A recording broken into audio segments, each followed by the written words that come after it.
పొలిటికల్గా God father ఎవరంటే ఏం చెప్తారు? గాడ్ ఫాదర్ అంటే కేసీఆరే అంటాం మేము. చీరా శ్రీనివాస్ గారికి పొలిటికల్గా ఇప్పటివరకు గాడ్ ఫాదర్ లేడు.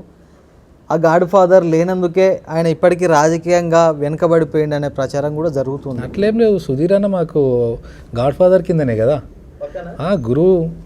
ఇప్పుడు కాదు, మేము బీజేపీలో ఉన్నప్పటి నుంచి కూడా అన్న విషయంలో ఆయన ఎమ్మెల్యే గారు ఉన్నప్పుడు మాకు వివేకానంద స్టాచ్యూ ఇప్పుడు ధ్యానాంజన యూత్ అని ఉన్నది, అది రకరకాలుగా కబ్జాకి గురవుతుంటే మేము అప్పుడు బీజేపీ ఉండే అన్న దగ్గరికి పోయి, అన్న మాకు ఇది కావాలి, ఇట్లా మేము యూత్ ఇంతమంది ఉన్నాం, మేము 60 మంది ఉన్నాము, మాకు ఇది కొంచెం చేసుకుంటాం, మేము యాక్టివిటీస్ చేసుకుంటాం, కొంచెం ఉపయోగపడేటట్టు చేసుకుంటాం అంటే ఎంబడే ఇమ్మీడియట్గా మాకు ఇచ్చిండు. అది ఇమ్మీడియట్గా మాకు జిహెచ్ఎంసీ పెద్ద లాక్ వేసి ఉంటే అది మీరు తీసుకోండి, మంచిగా చేసుకోండి, నీకు ఎల్లవెల్లల సపోర్ట్ ఉంటా అని చెప్పిండు. అప్పటి నుంచే నాకు సుధీర్ అన్న మీద నమ్మకం.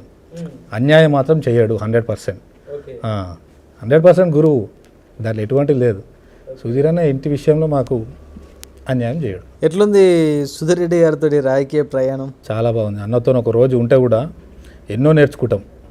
అంటే పొద్దున లేచి సూర్యుడు ఉదయించే ముందుకు లేచి అప్పటి నుంచి పొద్దున మార్నింగ్ వాక్ అని స్టార్ట్ చేసి ప్రజలలో ఉండి ఆఫీస్లో నీకు ఇప్పటి వరకు కూడా ఇన్ టైం 7:30 to 9:30 మధ్యలో ఉండి ఎవరు వచ్చినా ఎన్ని గంటలు కూర్చున్నా కానీ అలసట లేకుండా ప్రతి ఒక్కరికి సమాధానం ఇచ్చే మనిషి కింద మేము పని చేస్తున్నందుకు, ఒక సైనికుల్లా ఉన్నందుకు మేము గర్వపడతాం, చాలా గర్వపడతాం.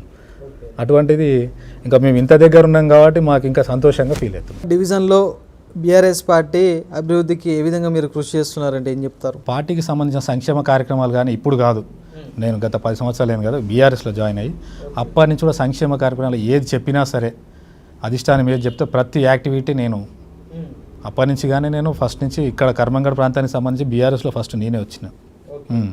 కాబట్టి అన్ని విషయాలలో ఏ యాక్టివిటీస్ ఉన్నా సరే ప్రతి ఒక్కటి మేము చేసినాం. మెంబర్షిప్స్ కానీ ఇంకా ఏదైనా కానీ సంక్షేమ పథకాలు ఏవి ఉన్నా సరే ప్రతి ఒక్కటి యాక్టివ్గా చేసింది మేమే. కానీ వాస్తవానికి చంపాపేట డివిజన్లో ఇతర పార్టీలు ఉన్నంత స్ట్రాంగ్గా బీఆర్ఎస్ పార్టీ లేదన్న ప్రచారం కూడా జరుగుతుంది. అట్లా ఏం లేదు, సిట్టింగ్లో బీజేపీ ఉండే కాబట్టి అది ఇంకా కూడా అట్లా కొంచెం అంటారు. కానీ డెవలప్మెంట్ జరిగిందంతా బీఆర్ఎస్లోనే కదా. చంపాపేట డివిజన్ మొత్తం డెవలప్మెంట్, ఏ నాలాలు కానీ మొత్తం అప్పుడు లోతట్టు ప్రాంతం ఉండే, ఇప్పుడు డ్రైన్ సిస్టమ్ మొత్తం డైరెక్ట్ సరూనగర్ వరకు అది చేసినాం. చాలా పెద్ద సమస్య ఉండే మాకు ఈ డివిజన్కి. పెద్ద సమస్య అంటే అది ఒకటే ఉండే, బీఆర్ఎస్ డెవలప్మెంట్ చేసింది కాబట్టి డెవలప్మెంట్ ఏంటంటే సిట్టింగ్ ఉండే కాబట్టి అది ఒక్కటి అంటారు. కానీ 100% బీఆర్ఎస్ ఆధ్వర్యంలోనే గత 10 సంవత్సరాలలో కూడా బీఆర్ఎస్ ఆధ్వర్యంలో జరిగినది మొత్తం డెవలప్మెంట్.